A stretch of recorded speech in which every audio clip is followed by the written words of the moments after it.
Sika. Alors, vous êtes expert comptable et associé de la société Números que Falam, correct? Oui, c'est exact.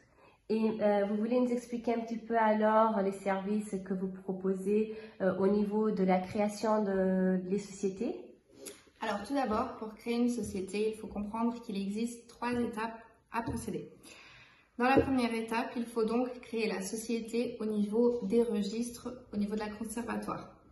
Il faut donc comprendre, par exemple, le capital qu'effectivement il faut mettre dans la société. Nous, par exemple, on recommande effectivement mettre un capital plus bas, de manière que même si la société elle doit avoir de l'argent au niveau de la trésorerie, les associés mettent la partie au niveau du capital et l'autre pourra être un emprunt fait par eux. D'accord. Et dites-moi une chose, cette situation, elle peut arriver et vous aider des clients, soit pour des clients portugais ou étrangers, mais qui veulent créer leur société au Portugal, correct? Oui, c'est exact. D'accord. Et qui peut avoir aussi des associés comme des autres associés dehors du Portugal, international. Oui, exactement. Il peut avoir que ce soit portugais, que ce soit étranger, même que ce soit hors l'Union européenne. Il n'y a pas de problème. Ok. Et au niveau de nombre de gérants et nombre d'associés, je sais aussi qu'il a quelques particularités et que vous arrivez à aider dans ce domaine, à clarifier le client. Exactement. C'est important de comprendre le nombre effectivement d'associés et qui sont les associés et comprendre également le nombre des gérants pour aussi pouvoir vous accompagner au niveau des procédures fiscales qui peut avoir par exemple les impacts au niveau de la sécurité sociale. D'accord. Alors, et après que toute la procédure de la création de la société est claire, quelles sont les prochaines étapes? Alors, la deuxième étape est d'effectivement créer un compte bancaire.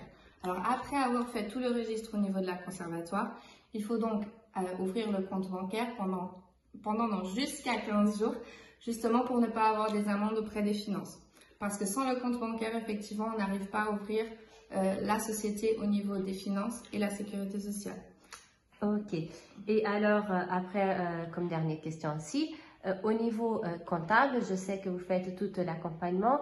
Donc, quel est le service que vous proposez à les clients au niveau comptable après que tout est prêt au niveau de la société?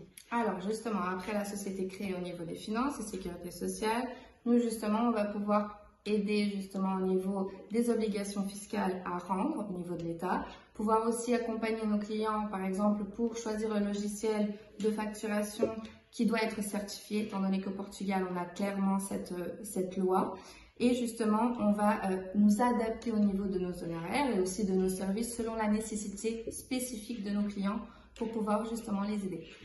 Ok, je pense que c'est clair. Donc, si les clients auront plus de questions, le mieux c'est vous contacter directement sur le site ou sur le portable, c'est ça? C'est ça. Que c'est geral@numerosquefalam.pt et le numéro de téléphone est quel? 913 133 962. Je vous remercie. Merci.